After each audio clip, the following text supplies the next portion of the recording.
تعلیمات اتنی اچھی شکشائیں حسین کی ہے، آپ کتابوں میں پڑھے، اور آج تو انٹرنیٹ کا زمانہ ہے کہ ویکیپیڈیا پر گوگل پر امام حسین کو ڈالے اور امام حسین کی شکشائیں آپ پراپت کریں اور امام حسین کے راستے پر چلے، جیسے آپ شری کرشن کے راستے پر چلتے ہیں ایسے ہی حسین کے راستے پر چلے۔ اور آخر میں ایک بات اور کہوں گا کہ ہم جو آپس میں لڑتے رہتے ہیں، کبھی آپ نے سوچا اگر آسمان پر اس سورگ میں رام بھی بیٹھے ہوئے ہیں، یعنی جنت میں رام بھی ہے، کرشن بھی ہے، محمد مصطفیٰ بھی ہے، حضرت عیسیٰ بھی ہے، حسین بھی ہے، تو کیا یہ آپس میں لڑتے ہوئے دکھائی دے گا آپ کو؟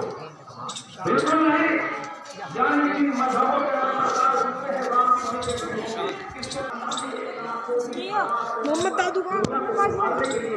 تو سارے کے سارے اللہ کی طرف سے آئے ہوئے ہیں، تو جب وہ آپس میں جنت میں نہیں جھگڑا کرتے ہوئے آپ کو دکھائی دے سکتے تو پھر ہم کیوں لڑائی لڑے؟ کن کا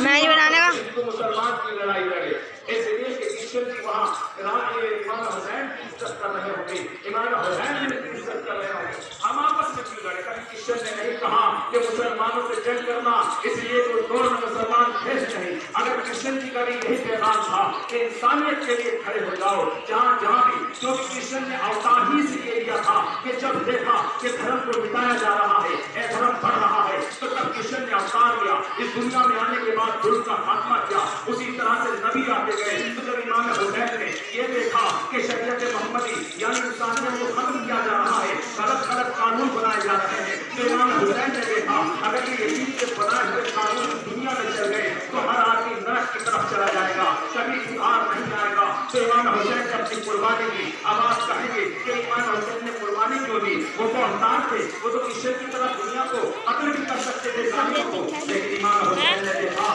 ویڈیو بنا رہا میں کچھ دیر کے لیے اس کا اثر ہوتا ہے، لیکن انہوں نے قربانی دے کر کے بتایا کہ اس کا اثر قیامت تک رہے گا، اس لیے کہ دنیا میرے غم کا ہوتی رہے گی اور اس کا دل نرم ہوتا جائے گا، اور جب وہ